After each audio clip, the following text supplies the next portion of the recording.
Te voy a hacer otra pregunta mucho más fácil sobre anarcocapitalismo. ¿Cuál es la crítica que hace Nozick al sistema anarcocapitalista en su libro Estado, Anarquía y Utopía?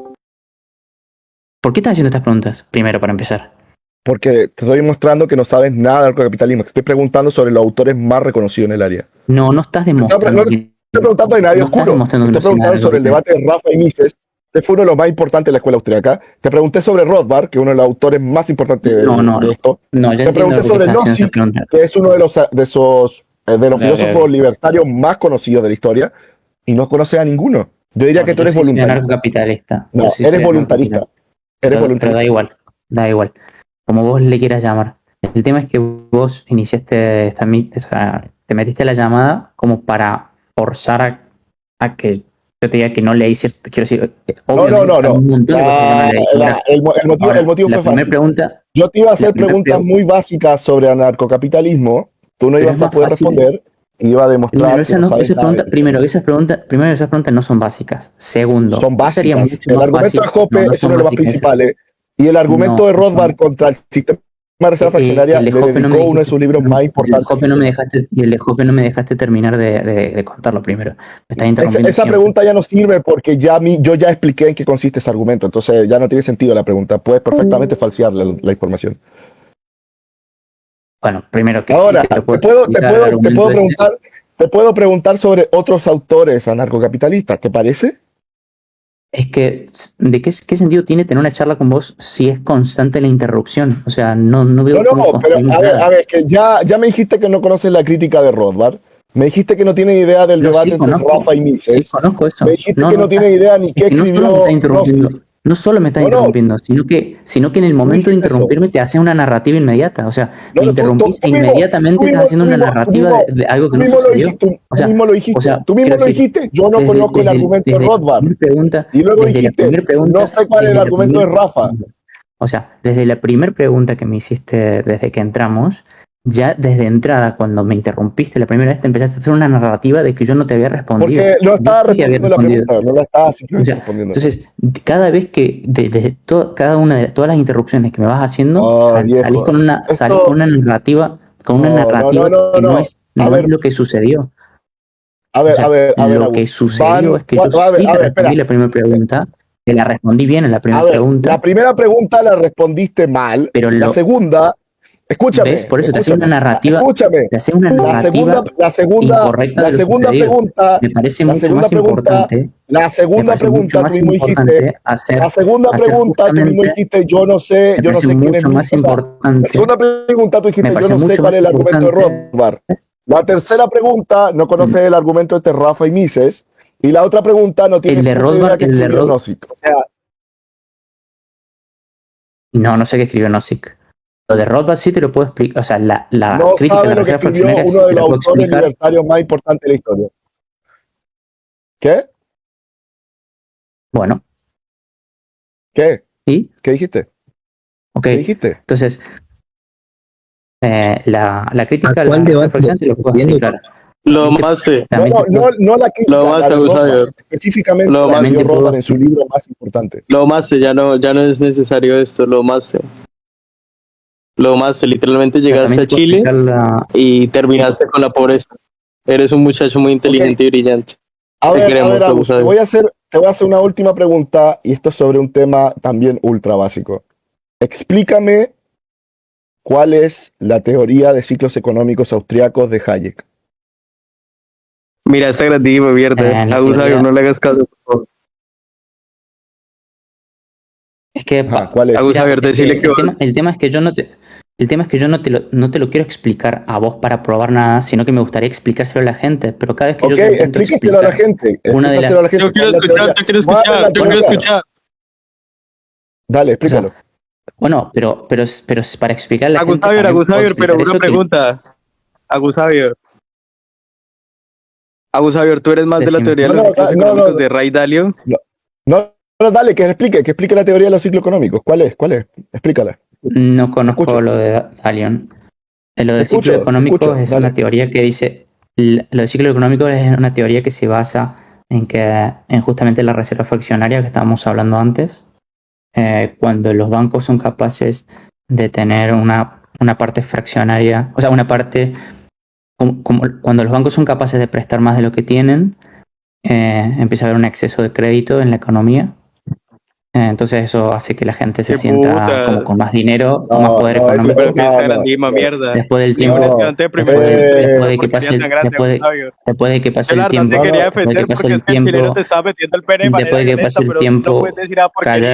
voy a silenciarlo. Después de que pase el tiempo, el crédito se termina, la gente se da cuenta que no es tanto el crédito que tenía, y ocurre como una crisis, un shock de realidad, y la gente como que se deprime, ¿ven? Y ahí ocurre una caída en la actividad económica. Es un ciclo porque primero la gente siente que tiene mucho crédito y después la gente siente que no tiene casi nada de crédito. No tiene nada que ver. En ningún momento mencionaste el aspecto crucial de la teoría, y es porque los bancos centrales ponen una tasa de interés por encima de la tasa de interés natural. No tiene nada que ver la reserva fraccionaria de los bancos privados, tiene que ver con la tasa de interés que pone el Banco Central. Muy grande. No, sí tiene que ver con la reserva fraccionaria del 100%, sí. No, la reserva fraccionaria no tiene nada que ver con la tasa de interés, son cosas distintas. Justamente una cosa causa la otra.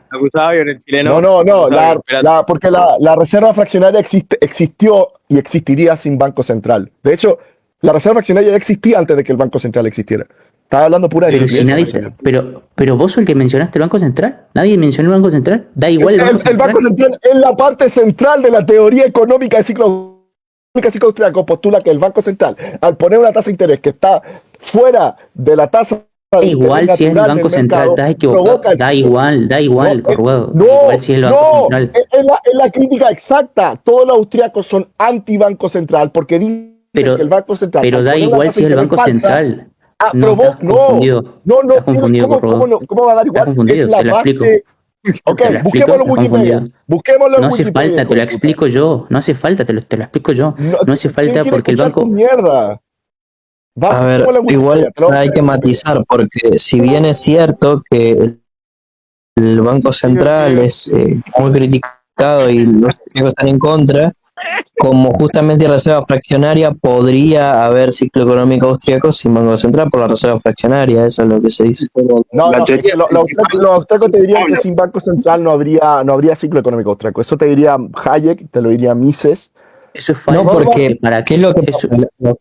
El austriaco considera a la tasa de interés como un indicador de preferencia temporal. Por ende, si la reserva fraccionaria está distorsionando la preferencia temporal real del mercado, de los agentes de la economía, ¿no? Entonces también podría generar ciclos económicos. Un banco si no está el Banco Central, los bancos privados se ajustarían a la tasa de interés natural.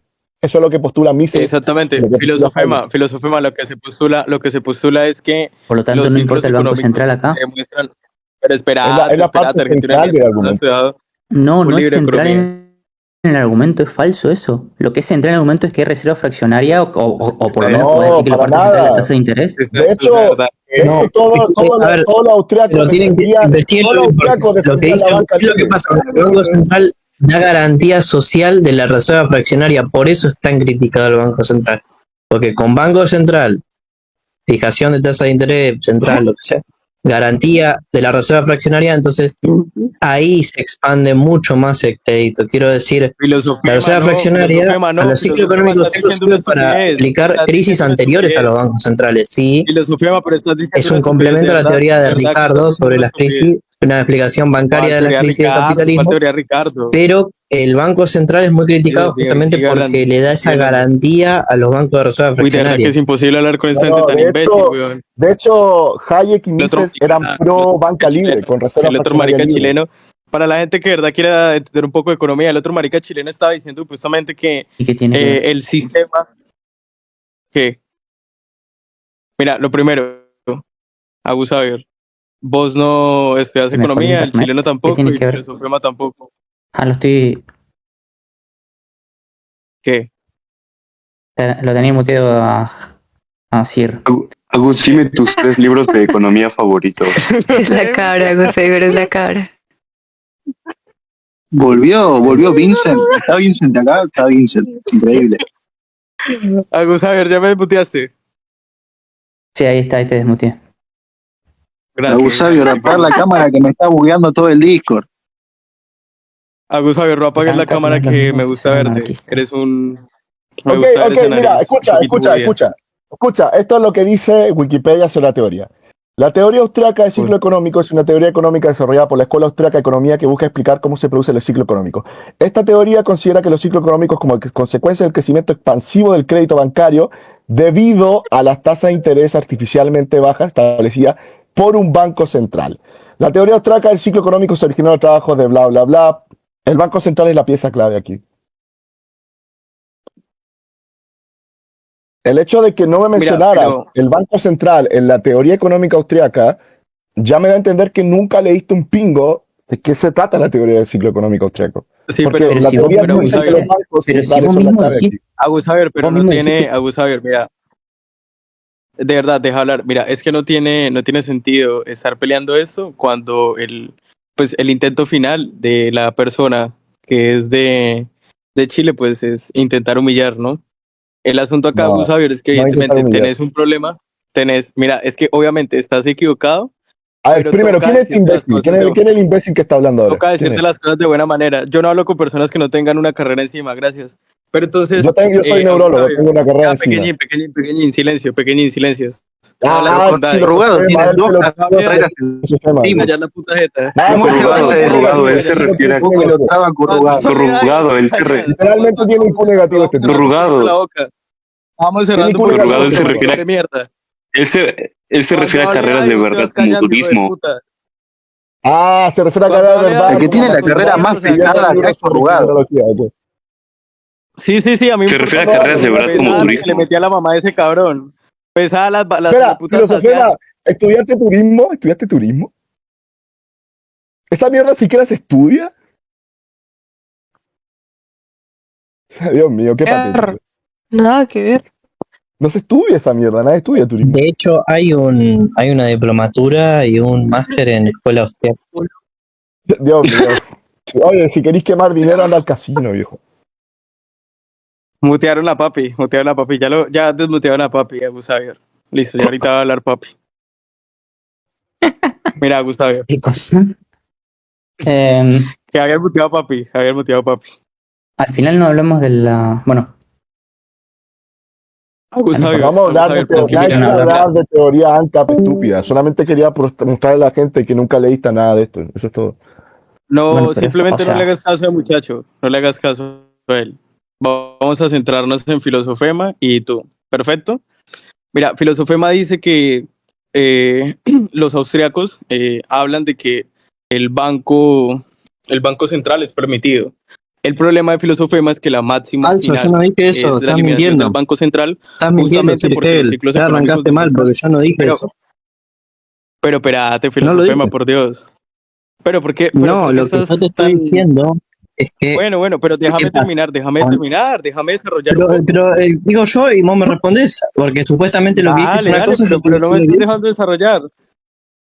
Bueno, desarrollé en base a lo que yo dije, no en base a algo que no dije. Dale, perfecto.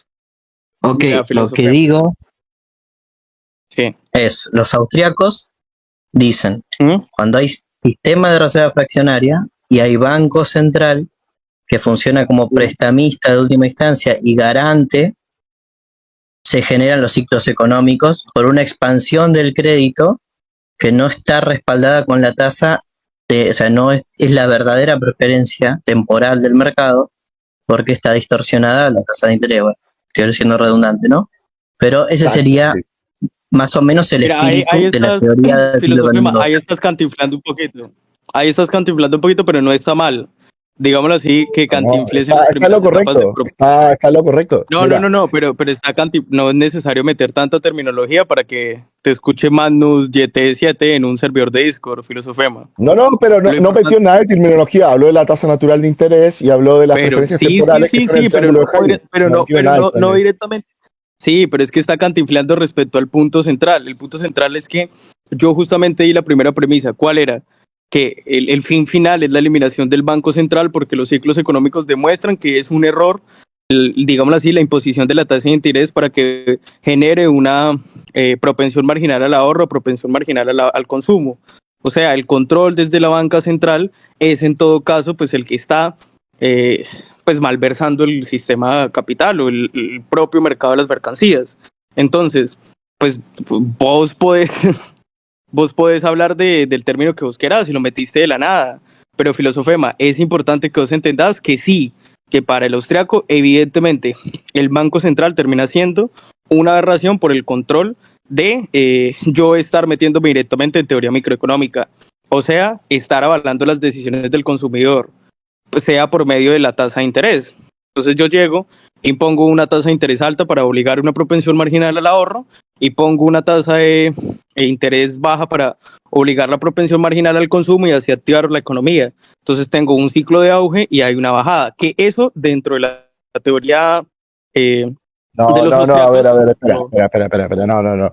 A ver, voy a explicar la teoría económica. No, está hablando Dari. No, pero a ver, espera, solamente la quiero explicar para que... Pero está hablando Dari, está hablando una persona que tiene una tesis de grado en sistemas económicos. Me da lo mismo su tesis. ¿Verdad? Está hablando, pero está hablando Dari. O sea, cuando habla Dari, o sea, no. Sí, cuando habla Dari, yo le hablo encima. Pero exacto, por eso te puedo mostrar el pizarroncito y te hago una derivada para que vos entendas que la economía es una puta derivada. Bueno. Pero está hablando Dari. Más bien hagámonos la siguiente. Cállate, más bien hagámonos la siguiente pregunta. ¿Está en lo correcto la teoría de ciclos económicos? No está en lo correcto. No, es una mierda. Está equivocada. ¿Por qué no está en lo correcto? El principal fallo de la teoría de ciclo económico es que no existe tal cosa como una tasa natural de interés. Como no existe una tasa natural de interés, no puede haber una desviación de la tasa natural de interés que cause un ciclo económico austríaco.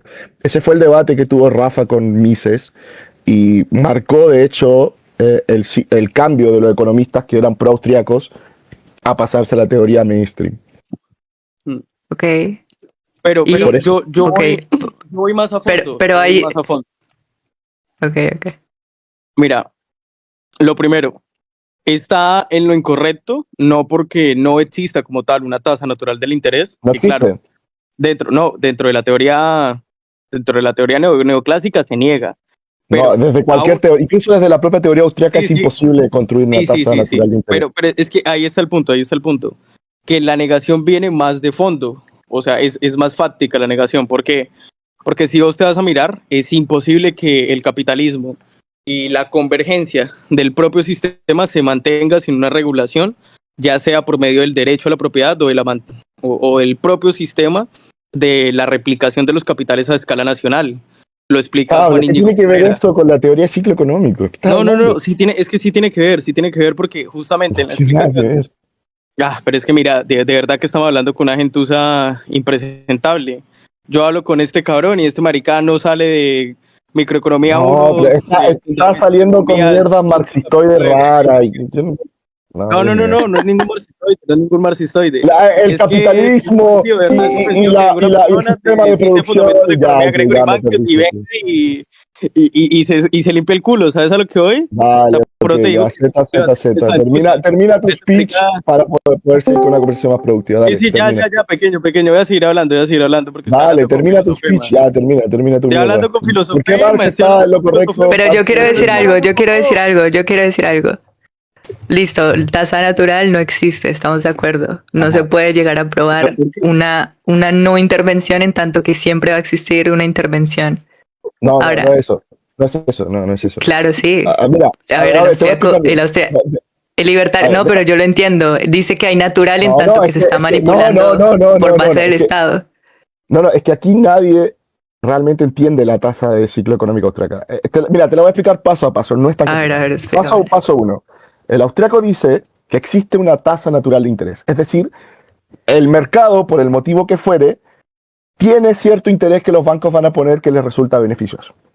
Esa es una tasa X. El Banco Central llega y pone una tasa un poco más baja. Los bancos ponen una tasa un poco más baja. Entonces las personas, los actores económicos dicen, uy, mira, los bancos están poniendo una tasa de interés súper baja. Si están poniendo una tasa de interés baja, es porque quieren prestar mucho dinero. Y si quieren prestar mucho dinero, es porque el banco tiene mucho dinero. Y si el banco tiene mucho dinero, es porque la gente está ahorrando mucho dinero. Y si la gente está ahorrando mucho dinero, es porque quieren utilizar ese dinero a futuro para comprar cosas que no son inmediatas. Entonces yo, como empresario, no voy a producir cosas de consumo inmediato, voy a producir cosas de consumo tardío, porque sé que la gente está ahorrando dinero y lo está ahorrando para comprar cosas de producto tardío. Por ejemplo, viviendas, automóviles, cosas que no son de consumo rápido. Entonces, las empresas empiezan a producir estas cosas, pero, aquí está el fallo. Resulta que los bancos no tenían una tasa de interés baja porque tuvieran mucho dinero ahorrado. Tenían una tasa de interés baja porque el Banco Central lo había puesto bajo. Entonces, luego todas estas personas hacen todas estas empresas que tienen un retorno temporal alto, pero la gente que no tiene el dinero ahorrado no va a comprar esas cosas porque está gastando en cosas inmediatas. Entonces, todas estas empresas quiebran y la economía se va abajo. Pero ¿por qué me haces mansplaining? Uy, de verdad que esto es una grandísima... ¿Por qué me hiciste? De verdad. No. Corrugado, ¿por qué me hiciste mansplaining? Yo estaba esperando así. 10 minutos explicando la mierda. Porque aquí entra la parte importante de la tasa natural de interés. A ver. No, espérate a ver si es mansplaining o no. Si no hay tasa natural. ¿Qué? Te están haciendo mierda a la cabeza. Salí de ahí, loco, salí de ahí. El Banco Central no puede poner una tasa de interés que sea inferior a la tasa natural de interés y no puede provocar toda esta escalera de cosas. Por eso la teoría del ciclo económico austríaco falla. Claro, y eso dije. ¿Por qué me haces mansplaining? Porque no estabas entendiendo. Y porque eres una niña y la mujer está estúpida, sí. Mira, no estaba entendiendo. No, a la mujer hay que hacerle más training porque son estúpidas. Es que la sacó del culo, te lo juro. Yo por eso cuando iba a la casa de la mamá de él le daba... No, pero está bien lo que está diciendo, pero es cierto, está bien lo que está diciendo. El desayuno. La parte que... Por eso Corrugado respeta mucho a Dari. Cuando Dari habla, él no se puede meter.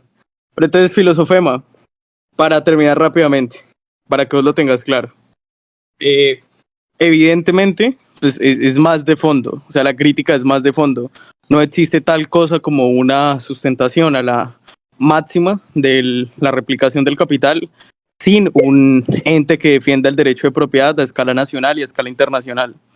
Por eso cada país tiene un sistema jurídico de defensa de los capitales. ¿Qué tiene que ver eso con los bancos centrales? Defensa de los capitales para seguir manteniendo, por ejemplo, la reproducción del mismo capital. Igual, mira, te lo explico.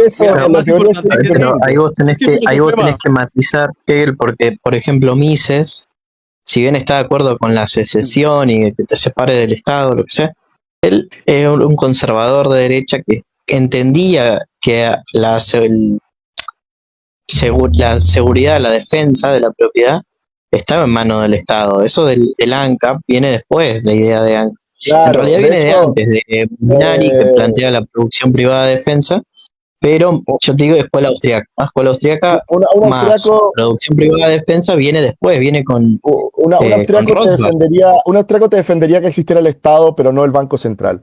Y te dirían que el sistema ideal fue el sistema de banca libre, no sé, el canadiense o el de Escocia, y ya está.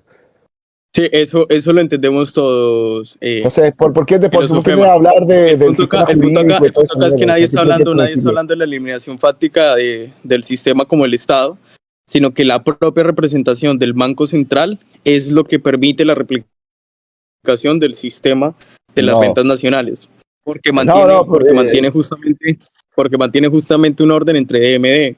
Y bueno, es que ya existía todo eso antes de que hubiera definitivamente pero estoy hablando con filosofema, de verdad, deja de ser tanto. Bueno, pero te acabo de dar una refutación sólida, ya existía toda esa mierda de la que habla antes de que hubiera un banco pero central. Ya, hijo, lo que pasa... Pero porque no era algo tan obvio. Pero estoy hablando con filosofema. Pero Sir Hegel, Corrugado te dio una refutación sólida. Había todo eso antes de que hubiera banco central. No me dio una refutación sólida. Que si vos, Hegel, decís el Banco Central es necesario o la estructura actual de muchos países, yo diría en algunos países el Banco Central parte importante y en otros países prescinden de Banco Central y usan monedas extranjeras. O sea, Países pequeñitos, porque ya dependen a escala internacional de la replicación de sus mercancías de otros países. Por eso hay una escala internacional. Okay. ¿Y cómo funcionaba antes de que se inventara? ¿Cómo funcionaba antes de que se inventara el Banco Central? Necesita sí o sí. No lo responde, no lo va a responder nunca. No lo va a responder. Ahora, si vos decís, es que habían países antes de que se inventara el Banco Central, ya existía el capitalismo, ya existían los estados. Correcto. Ahora, entonces, en ese sentido, ¿se podría hacer un sistema global de banca privada y dinero privado a nivel mundial? O sea, esa sería la, de hecho, la cuestión. En el 1800 era muy común eso. Claro, ese es el patrón oro, pero digo hoy en Canadá día, lo tuvo en el 1800, Estados Unidos lo tuvo en el 1800, Australia. Filosofema, es importante que vos entendas que bueno, que es difícil que una, pues de verdad. Pasamos de imposible a difícil, ok. Es difícil, es imposible que un muchacho, pues que de verdad no atienda bien a su mujer, pues esté hablando en unos debates de Discord y estemos llegando a estas conclusiones tan erradas. Estamos todos aquí, estamos todos aquí. Filosofema, ¿por qué? Porque es que, mira, te voy a explicar rápidamente. ¿Pero podemos dejar de enrollarnos en eso? No, porque de verdad él tiene que... Hay que llegar a una conclusión, los ciclos, hay que decirlo, pero hay que decirlo, los ciclos económicos son ciertos. Quizás no de la manera austriaca, pero es verdad. Existen, sí. No, claro, los ciclos económicos son explicados por diversos autores, ya que lo explique, que es un tema de producción, como lo hacen Keynes o Marx antes de Keynes, o que es un tema de bancos, como lo hace, el tema de los austriacos. Con distintas visiones de qué es lo que causa los ciclos económicos. O que es multifactorial, como sostiene la economía moderna. O sea, ¿por qué vamos a hablar de Marx, Keynes? ¿Por qué vamos a hablar de esas personas? O sea, son autores viejos que ya están muertos. No, porque es historia de pensamiento. Por eso. Yo no te es historia. Pero ustedes consideran que el Banco Central... ¿Ustedes consideran que el Banco Federal Americano no es como... una mamarracho? No, es necesario. Sí, porque le inventaron judíos. Claro, pero ese es el problema, que vos no puedes explicarle, por ejemplo, a Corrugado, porque va a ser demasiado imposible que entre dentro de su cabeza el entender que después de la caída del patrón oro, la teoría monetaria moderna, que gracias a John Maynard Keynes, que es prácticamente papi en economía, y posiblemente el economista y el filósofo más grande del siglo XX, pues llega justamente en ese auge la teoría, pues obviamente el sistema fiduciario, el sistema fiat, y que a partir del sistema fiat, después de esa primera caída del patrón, pues ya no se sostiene ningún valor en mercancías, solo que se están creando signos de valor. Porque yo creo que John Maynard Keynes es un filósofo, porque pues evidentemente para ser economista hay que también ser filósofo. No estamos hablando de las cacorradas. Hablando pura estupidez este tipo. No estamos hablando... No, está tirando factos, está tirando factos. No está tirando ningún facto. No estamos hablando de la grandísima mierda de la filosofía. Todavía no me dice por qué el Banco Central americano es tan malo. Pero es que no estamos hablando de filosofía analítica, por favor, pequeño. No estamos hablando de tus grandísimas mierdas que no tienen relevancia. Yo no soy filósofo analítico. Un niño de 12 años que quiera creer edgy yo no soy analítico, ¿de qué estás hablando? Estamos hablando de cosas un poquito más serias, no estamos hablando de que tu mamá... Claro, estamos hablando de Marx y estamos hablando del capitalismo malo. Okay, no, sí, pero Marx es más vigente que tu mamá y estoy 100% seguro que... Viejo, nadie va a traer a Marx a la mesa. Respeten a Marx, por favor. Marica, la cuchara y te paladea. No se habla de gente que no está presente. Dale, perdón. No hablemos de Marx. Perdón. Pero bueno. A ver, igualmente cuando se aplicó el cambio al patrón oro, al petrodólar, ¿no? Se conoce, se estaban aplicando las ideas de Keynes y había inflación y recesión al mismo tiempo en Estados Unidos. Después aparecen, las Reaganomics, le hace con la supply side economy. Es como, yo no sé si Keynes dijo todo bien, o sea, debe haber cosas que no están bien, creo. Oh, wow. ¿Sí? Se equivocó. Por ejemplo, ¿cómo se llama? La curva de Phillips se demostró falsa precisamente en los años 70, cuando hubo inflación y desempleo al mismo tiempo. Que según la curva de Phillips de Keynes, eso no podía darse. Exacto. Ajá, ahí está. Ese es un error que tuvo Keynes. Por ejemplo, el tipo no era perfecto, obviamente, marcó época, pero... No puedo creer que tenga que sacar cosas tan rebuscadas del culo. Es que no es rebuscada, la curva de Phillips es una parte muy importante. La cosa más rebuscada del culo es como yo el día de mañana llegar y salir que la teoría neoclásica de Robert Solow es una grandísima mierda que porque no toma en factor el sector tecnología. Entonces llega corrugado. El factor tecnología siempre estuvo en la ecuación de Solow. Míralo. Se viene. Uy, Dios mío, verdad que es con un niño pequeño. ¿Qué cosa? Entonces quedamos con que Keynes no tenía razón en todo, básicamente. Ajá, no tenía razón en todo. Se equivocó en muchas cosas. Ya te di un ejemplo. ¿Pero Gustavo Bueno era marxista o no, Corrugado? Sí, Gustavo Bueno era marxista. Era marxista, hispanista y de alguna forma también medio pro-católico. ¿Y por qué era marxista? Católico. ¿Por qué era marxista? Bueno, escribió 2 libros de eso. El mito de la derecha y el mito de la izquierda, en el que básicamente decía que el marxismo tenía que ser implantado para revivir el imperio español, una mierda así. Uy, ese marica de Corrugado se habla muchísima mierda. No, pero si Gustavo Bueno era... Mentiroso. Pero si Gustavo Bueno era hispanista. Muestra, Corrugado. Muestra que Gustavo Bueno escribió eso. ¿Qué cosa? ¿Que era hispanista? ¿Que le gustaba? No, que escribió que el marxismo debía ser implantado en España para revivir el imperio español. Te lo puedo buscar. Te lo juro. Dale, estaría curioso. Mira, para la gente que, de verdad que esto es descarado, para la gente que no haya leído a Papi Gustavo Bueno, que por cierto, pues obviamente está... ¿Qué tipo más estúpido? Está muy peligroso leer a Gustavo Bueno a partir de Santiago Armesilla, porque una grandísima mierda Armesilla, pero Papi Good Bueno, pues obviamente habla de las derechas y las izquierdas como un sistema plotiniano y porfiriano. Entonces dice, pues en primer eje hace la comparación filosófica. Sí, todos conocemos la teoría, aparte con la Revolución Francesa, pero es que genera la separación del trono y el altar, se genera la derecha, no, Corrugado, es que vos no puedes ser un lector de programas tan insolente. Vos llegaste, lees la contraportada de un libro, la contar carátula, y llegas leí sus 2 libros, El mito de la izquierda. Leíste 3 páginas y la portada del libro. ¿Se lo has leído eso? O sea, verdad, sos un descarado completo y te miraste un video de Santiago Armesilla. No, estoy 100% seguro que este marica miró el video de las derechas en el canal de Santiago Armesilla. Todo el hijo de puta. Marica siguió la línea de que es la derecha franquista. Y con esa mierda de 10 minutos llega a batir pendejadas que no ha leído. De verdad que un descarado. Ponete serio, güey, la gran puta. Espera, cuando tengas fundamentos. No puedes llegar con una pendejada. Ya, este tipo no me va a dejar hablar. ¿Por qué asumes eso? Yo te estoy diciendo que... Porque estás diciendo una estupidez. Dijiste que Gustavo Bueno había dicho que supuestamente Marx era necesario para implantar el imperio español. Ajá, él lo dijo, sí. Sí, ay, Dios mío bendito. Uy, Dios mío bendito. Sí, de hecho, él desarrolla el materialismo filosófico y él dice que es como una vuelta al revés del marxismo clásico. No puedo creer esta mierda. No puedo creer esta mierda tan grande. Si no me dejas explicarte, no puedo.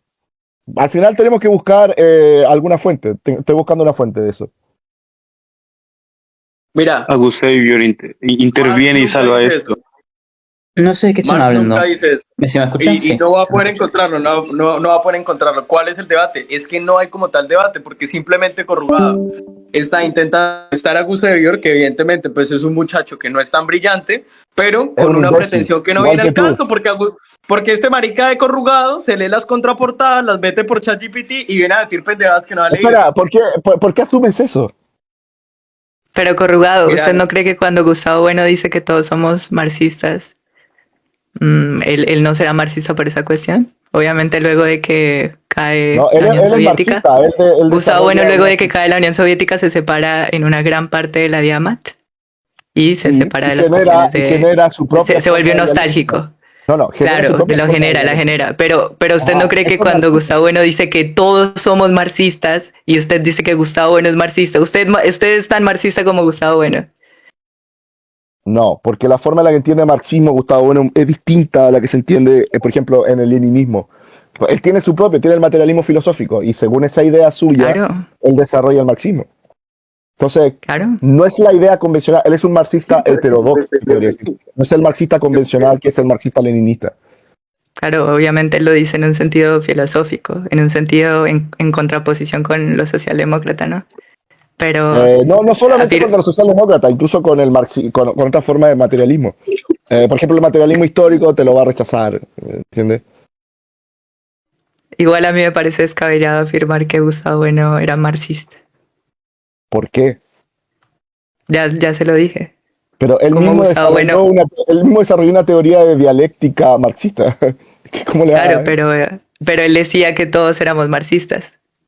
Ajá, pero cuando decía que todos éramos marxistas, no se refería a la forma en la que la persona de pie entiende el marxismo.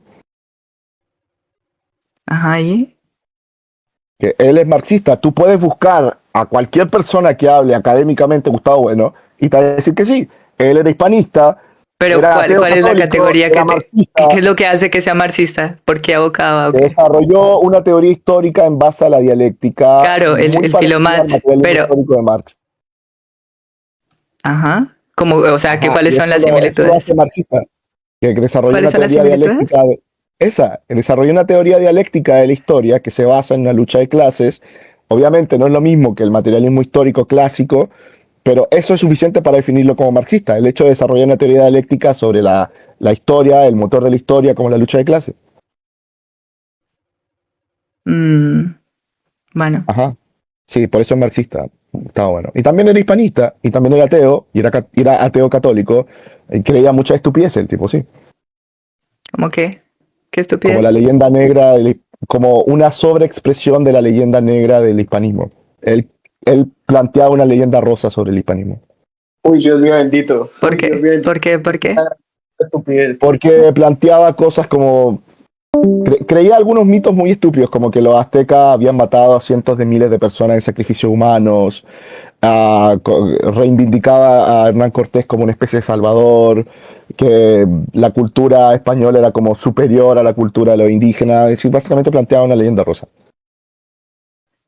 Okay. Por eso sí es cierto. No, no es cierto, es leyenda rosa. No, que los indígenas... Porque él considera que Hernán Cortés fue un salvador y porque... No fue un salvador, fue un esclavista.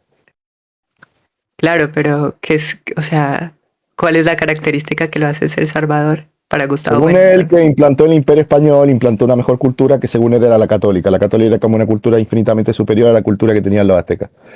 ¿Y no es así? Nadie dice... No, Hernán Cortés cuando llegó... Bueno, primero, sí, obviamente destruyó el Imperio Azteca, pero al mismo tiempo implantó un sistema de esclavismo. No, que Gustavo Bueno no dice eso.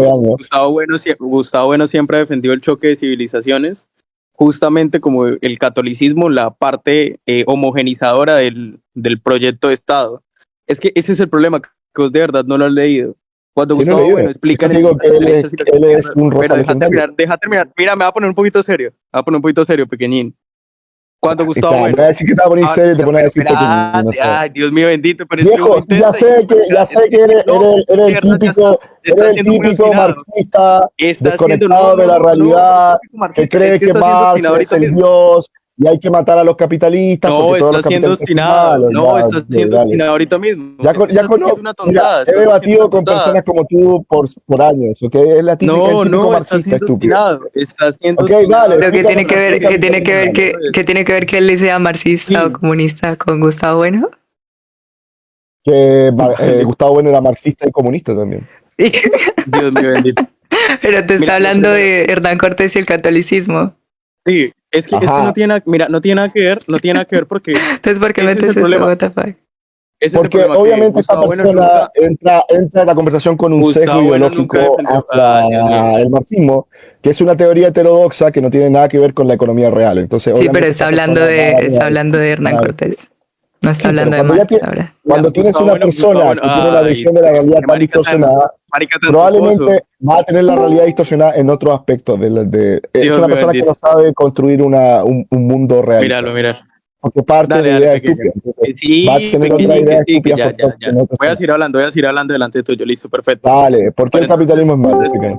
Entonces comienza evidentemente tirando un postulado que es falso y que es una premisa totalmente errada. Dice que Gustavo Bueno defendía el catolicismo como si fuera una cultura superiormente grande, ¿no? Como si fuera lo mejor que había. Evidentemente el catolicismo es la parte forjadora. Sí, lo dijiste.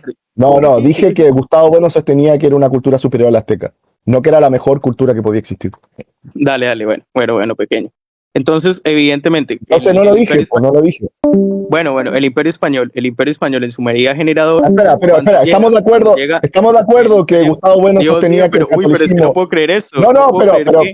Pero espérate, si me vas a criticar, primero quiero saber, estamos de acuerdo que Gustavo Bueno sostenía que el catolicismo era superior al Imperio Azteca. Porque no puede ser normal, es que marica, no te imaginas con amigos. Pero es que no tiene sentido.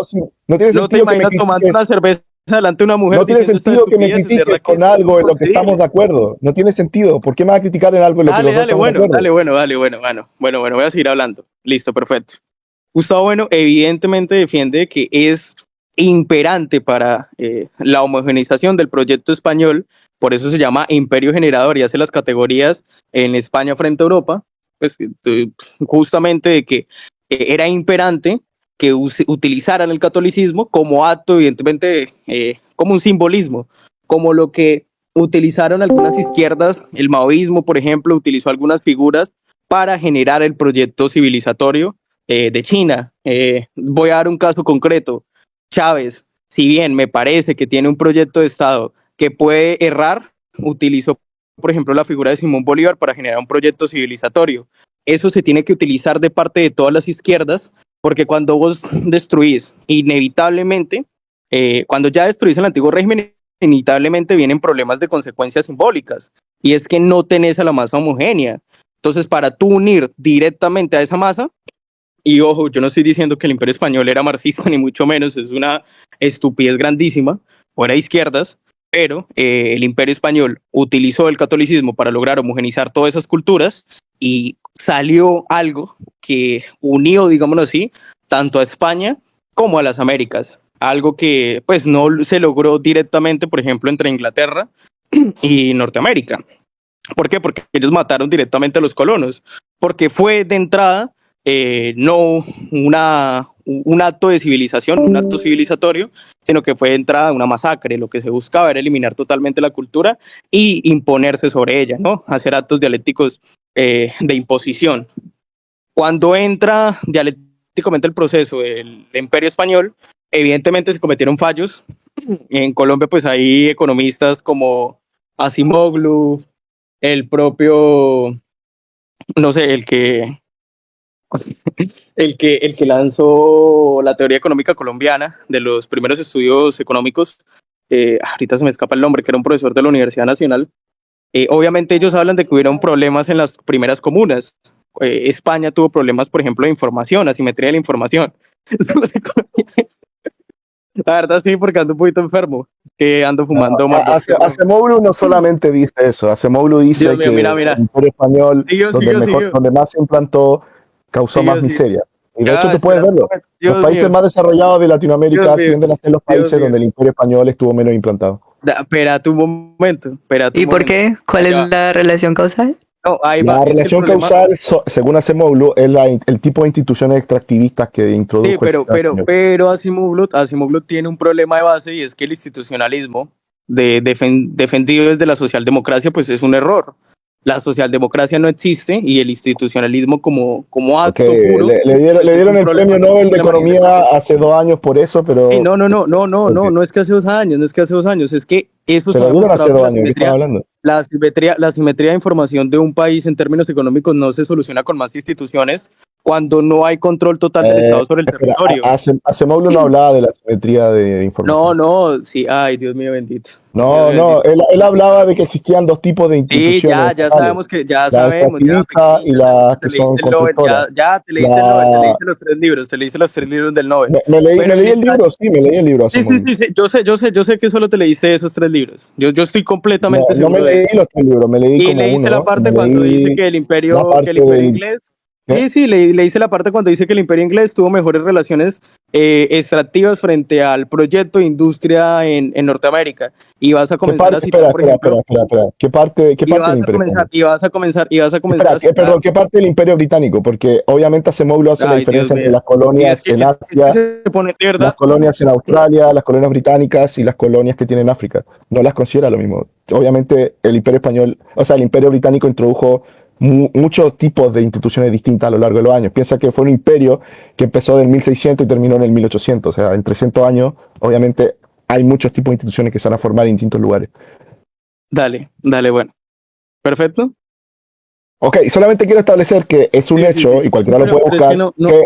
Solamente quiero establecer es un hecho, cualquiera lo puede buscar. Los lugares donde el Imperio Español, tuvo más influencia, son hoy en día los países más pobres de Latinoamérica. No tiene relevancia hablar de ese tipo de particularidades cuando, mira, lo importante para el Estado no es el institucionalismo, vos no necesitas de facto una socialdemocracia, sino lo importante para el Estado. No, pero te estoy hablando justamente de cuál fue la equivocación de Acemoglu al hacer esa... Pero Acemoglu no dice eso, él no dice que sea lo más importante para el Estado, él mismo reconoce pero que un Estado puede crecer teniendo instituciones... Estoy diciendo porque el institucionalismo es un problema. En por qué fracasan los países, que evidentemente explica, digámoslo así, la rama de los institucionalistas. El problema de la tríada de libros es que son demasiado institucionalistas, son demasiado cacorroliberales. Y el problema de tal acto es que...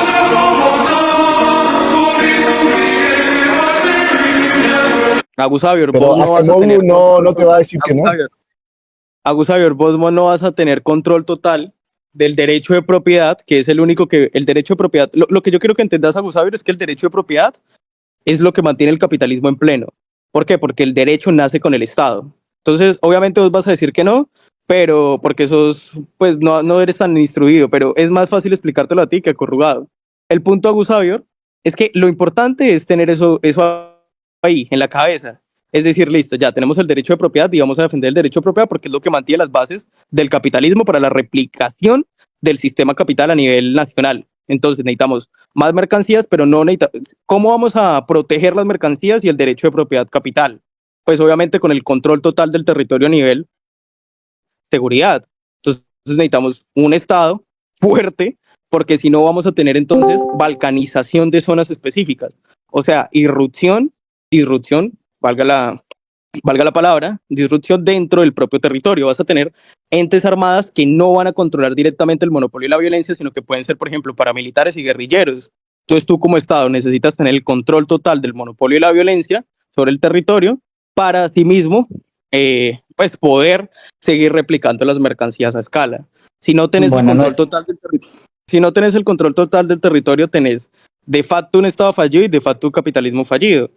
Y lo que se busca es llevar el capitalismo a sus máximas expresiones, no la cacorrada que hice Corrugado, porque entiendo que Corrugado de verdad no ha leído nada de marxismo, es llevar el capitalismo a sus máximas expresiones para que cuando se lleve a sus máximas expresiones el sistema de mercancías, ya usted pueda tener, por ejemplo, un sistema chino o un sistema que Xian llamaba, por ejemplo, estamos hablando de Chato Padai. Chato Padai llamaba conciliación intrínseca entre, no sé, socialismo y comunismo. Entonces ahí es cuando ya tenemos la verdadera emergencia. Explicar esto pues es complejo porque estoy 100% seguro pues que ninguno se ha leído a Juan Íñigo Carrera, hablar de antropología con estos huevones, o Corrugado, ¿no? Particularmente pues es problemático porque pues ese marica leyó la portada de un libro y leyó el título y con eso posiblemente le dijo a una muchacha que estudiaba antropología que era muy linda y que era arte, ¿no? Puto Agus Xavier, es que es importante que lo tengas ahí. Sí, míralo. Él se imaginó la cera, Estoy seguro, pero es cierto, Corrugado, no entendiste el capital, Corrugado, eso es cierto. No, sí lo entendí, de hecho encuentro mucho... Pero entonces, ¿por qué dices que Marx busca leyes eternas? Leyes universales. Eso ya lo buscamos, incluso te leí la cita exacta. Claro. Lo dice, no, pero ¿cuándo lo dice? ¿Cuándo lo dice? No tenemos que realmente repetirlo y tengo que buscarte la puta página donde lo dice. Leímos el prefacio, muy interesante. Realmente tenemos que hacerlo de nuevo y tengo que buscarte la cita exacta. Corrugado. Corrugado, usted entiende que Marx... Vamos a buscarlo. Pero como Marx va a buscar leyes eternas e inmutables. Déjame descargarme el libro. Va a poner en Gemini, este va a ser el pro que va a poner en Gemini. Por favor, dime en qué parte del Capital, y va a citar textualmente lo que está diciendo Dulcinea. Lo pone entre comillas. Dime qué parte sale esto, algo parecido. Gracias. Y Gemini le dice, hola, mi amor chileno hermoso. Porque yo estoy 100% seguro que marica configuró ahí fue puta inteligencia artificial para que le diga algo raro, no sé, llámate Kudasai. Marica debe ser un marginal completo, güey. Debe salirle par de pelito en todo el prepucio, güey. Ya. Carajo, estoy escuchando. Sí, eso iba a decir, ya, relájense. La propiedad no solo se puede defender con los derechos. Pero Corrugado, tú entiendes que Marx, cuando hablaba de leyes o cosas así, no está hablando como literal.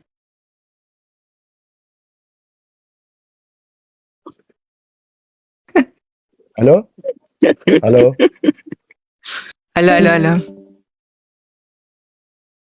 No. ¿Qué pasó?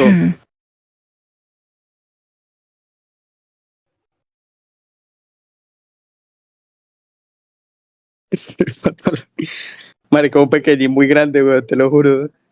Uy, es que te lo juro que es un descarado. Gustavo dijo que era necesario imponer el marxismo para romper el imperio español. Irgen, te coronamos como nuestro nuevo Corrugado. Me decís al anterior. Bueno, cuestión, el capitalismo puede existir sin Estado.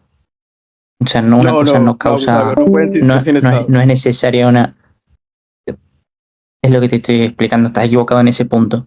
Estás equivocado ahí y en otros, pero en ese punto estás equivocado. El capitalismo puede existir... ese es el punto que te voy a hablar ahora, sí. Dale, perfecto.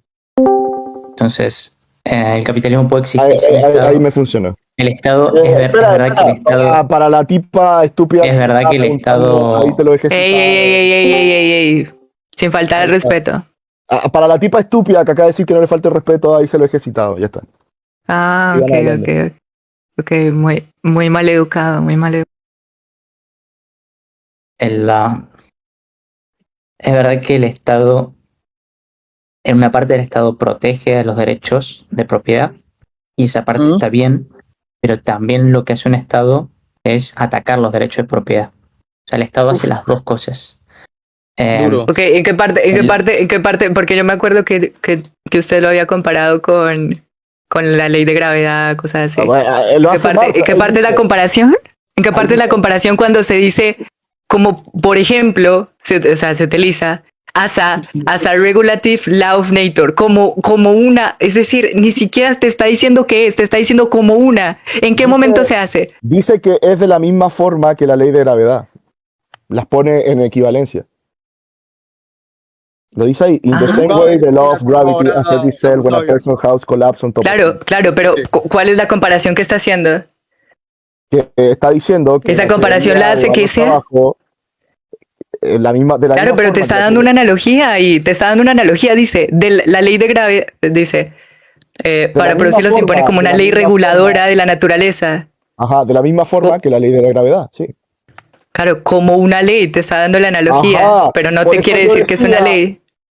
Está diciendo que es de la misma forma que la ley de gravedad es regulatoria sobre la naturaleza, eso te está diciendo. Claro, te está poniendo un ejemplo. Pero no te está diciendo que te está diciendo cómo. No está poniendo un ejemplo. No, usted no sabe inglés, Corrugado, usted no sabe inglés. Ahí dice, ¿qué quiere decir in the same way?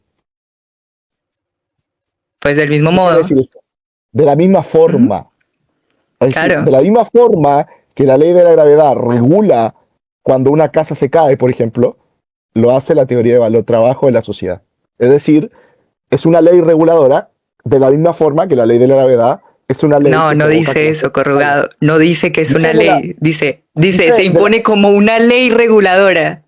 Y luego dice, de la misma forma que la gravedad. O sea, claro, y te pone la analogía con lo primero que encontró, pero no te dice que sea una ley. No es una analogía, está diciendo que son equivalentes.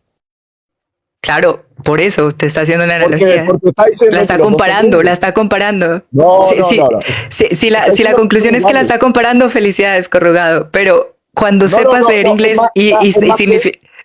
Es más que solo compararla. Lo que está diciendo es, a ver, te voy a decir, la razón para la reducción dentro de los siempre accidentales y fluctuantes relaciones de intercambio entre los productos, el tiempo de labor socialmente necesario para producirlos se acierta a sí mismo como una regla natural. De la misma forma, la ley de la gravedad se acierta a sí misma cuando la casa de una persona se cae. Esta determinación de la magnitud del valor mediante el tiempo-trabajo es, por lo tanto, un secreto oculto bajo los aparentes movimientos relativos de las comodidades. O sea, lo está poniendo como debajo del intercambio y está diciendo que regula los intercambios sociales de la misma forma que la gravedad regula la caída de los objetos. Es decir, está diciendo que es una ley Corrugado, social. usted no puede hacer eso. Corrugado, usted no puede hacer eso. Ok, esta tipa es muy mala fe. Por favor, pasen. No, usted es muy mala fe. ¿Cómo va a decir eso? ¿Cómo va a decir eso? Esta prostituta barata no sabe nada. Pero Corrugado, ¿por qué eres tan mala fe? ¿Cómo vas a...? Esta ramera, ok. Estaba defendiendo tu... Muy respetuoso, muy respetuoso. Toca hablarle duro, Ya. Pero me insulten a la niña que está muy respetuosa. Okay, pero yo no voy a hablar con esta minucia con esta ramera, ¿ok? Lo que más dice ahí es claro. Okay, yo no voy a hablar con un gordo chileno obeso y negro, porque aparte es negro, que no sabe leer inglés. Yo no voy a discutir esto con un gordo, porque se nota que eres gordo, Corrugado. Todo el mundo acá sabe que eres gordo. Todo el mundo sabe, respiras como cerdo y aparte eres moreno. Una prostituta, o sea, ¿qué importa? Bueno, está bien, yo soy una prostituta y tú eres un gordo obeso y negro. ¿Te parece? Sí, pero ¿por qué no la opinión de una perra? O sea, no tiene sentido esto. Listo, perfecto. Pero yo sé inglés y tú no. Y yo entendí el capital y tú no. ¿Te parece? Sí, habla inglés para culiarte a los gringos, ok, ya. Ok. Mierda. Ya, de verdad tenés que mutearlo. Bueno, ya. Se me calman los dos. Por favor. Igual, no sé, como que se pierde un poquito el hilo. Bueno, no se pierde un poquito, se pierde mucho. Ella, Choten, pero ¿por qué la muteas? Porque los dos están atacando. Mira, la mejor forma para tú calmar a dos personas la mejor forma para calmar a dos personas es callándolas. Créeme. Ya. Que se tomen un tiempo, respiren, tomen agua y ya. ¿Vos sabes que hay una deuda histórica con las mujeres? ¿Vos sabes eso o no, Chotin? ¿Qué? ¿Que yo qué? ¿Vos sabes que hay una deuda histórica con las mujeres? O sea, de marica de Corrugado ya ha tenido muchísimo tiempo. Por eso lo silencié. En la casa, no, pero mira, Chotin, en la casa de Corrugado la mamá le lava la loza, le hace el almuerzo. Aiga, no me interesa, o sea, los dos están silenciados y punto.